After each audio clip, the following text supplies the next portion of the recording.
Salam, selamat pagi dan salam sejahtera serta selamat memasuki pekan yang baru bagi kita dimanapun Anda berada. Dan tidak lupa kami mengucapkan selamat ulang tahun bagi Anda yang merayakan ulang tahun kelahiran dan juga ulang tahun pernikahan di tengah-tengah rumah tangga Anda saat ini. Kiranya Tuhan memberkati hidupmu dan rumah tanggamu. Kami juga selalu berdoa kepada Bapa di surga bagi Bapak, Ibu, Saudara-saudari yang masih terbaring lemah di tempat tidur baik di rumah sakit maupun di rumah Anda. Kiranya Tuhan menjawab doa kita dan Anda sekalian diberikan kesembuhan untuk dapat kembali beraktivitas sebagaimana biasanya. Sebelum kita melakukan segala sesuatu aktivitas di pekan yang baru ini, mari kita terlebih dahulu mendengarkan firman Tuhan untuk kita saat ini yang diambil dari kitab 1 Korintus pasal 3 ayat 16 begini dikatakan, "Tidak tahukah kamu bahwa kamu sekalian adalah bait Allah dan bahwa Roh Allah tinggal di dalam kamu?" Demikian firman Tuhan. Saudara, pernahkah kita membayangkan betapa megahnya bait Allah di zaman perjanjian lama? Itu adalah tempat yang sangat kudus, di mana dilapisi emas dan hanya orang-orang tertentu yang boleh memasukinya. Kemegahannya harus dirawat dan dijaga kebersihannya demi kesucian dan kekudusannya. Jika dibiarkan begitu saja, tidak dirawat dengan baik, maka nantinya bait Allah itu pasti akan kotor dan rusak serta hancur. Namun Paulus mengejutkan kita dengan sebuah ungkapan atau pernyataan yang sangat radikal, di mana dia katakan bait Allah itu kini adalah diri kita atau tubuh kita. Artinya firman Allah mau mengingatkan kita tentang identitas yang sangat mulia yang Tuhan berikan kepada kita sebagai orang percaya.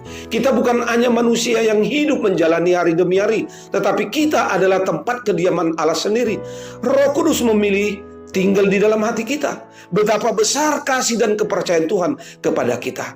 Karena itu kita harus berusaha bagaimana Roh Allah itu untuk dapat betah tinggal di dalam tubuh kita. Kita harus menjaga kebersihan dan kekudusan tubuh kita.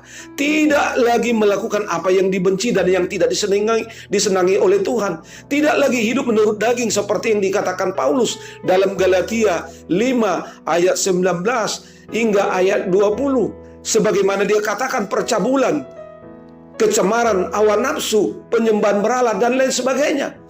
Tetapi sebagai bait Allah kita harus hidup bagi Tuhan. Kita harus membawa tubuh kita menjadi persembahan bagi Tuhan. Sebagaimana yang dikatakan Paulus dalam Roma pasal 12 ayat 1. Karena itu saudara-saudara, demi kemurahan Allah aku menasihatkan kamu, supaya kamu mempersembahkan tubuhmu sebagai persembahan yang hidup, yang kudus, dan yang berkenan bagi Tuhan. Itulah ibadahmu yang sejati.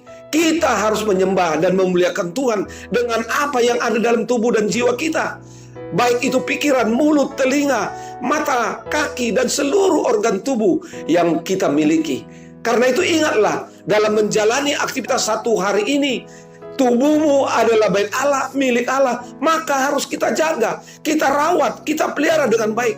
Hiduplah dengan kesadaran bahwa Roh Allah ada di dalam diri kita, dan jagalah kekudusan hidup sebagai bentuk penghormatan kepadanya. Selamat beraktivitas. Tuhan Yesus memberkatimu. Salam.